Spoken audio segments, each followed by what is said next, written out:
Hello again, I'm Dr Sergis from the Dr Sergis Academy, and today I'd like to talk about the scientific method. The scientific method is an empirical method of acquiring natural knowledge that has been developed since the 17th century, but whose philosophical foundations were established by the classical Greeks around 2500 years ago. For example, the great naturalist and philosopher Aristotle in the 4th century BC endorsed the view that careful observations of the natural world should precede any theoretical conclusions or assumptions about what is being investigated. This view eventually inspired the scientific method during the period of enlightenment of the 17th century. The scientific method involves careful observation and recording of phenomena. It endorses the view that the experimenter must have an open mind and apply rigorous skepticism about what is being observed in the pursuit of truth. Therefore, the scientist must guard against cognitive assumptions without evidence, as this can distort how one interprets the observations under consideration. In summary, the scientific method involves formulating a hypothesis based upon a set of questions from observations of a specific phenomenon or natural event.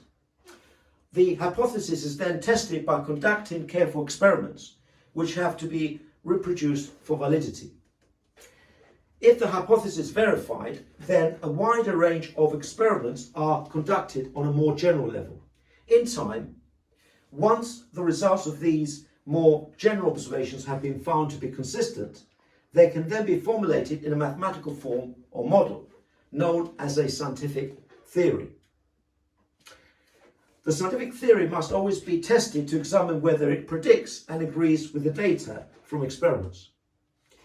If the scientific theory fails to agree with future data, regardless of how successful it has or it was in the past, it must be modified or entirely replaced by a better theory that agrees with the data.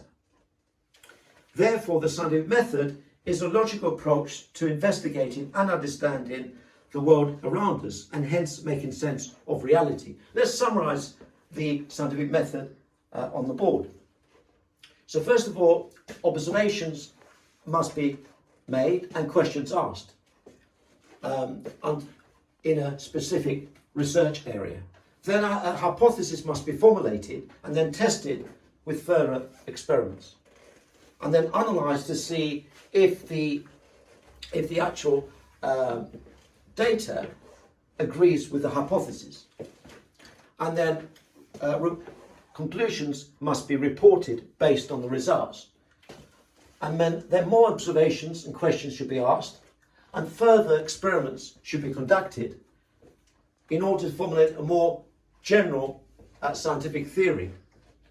And then this must then be tested with further experiments to see if the actual scientific theory agrees with the data. And if the scientific theory does not agree with the data, then the theory has to be replaced with a better theory. Thank you.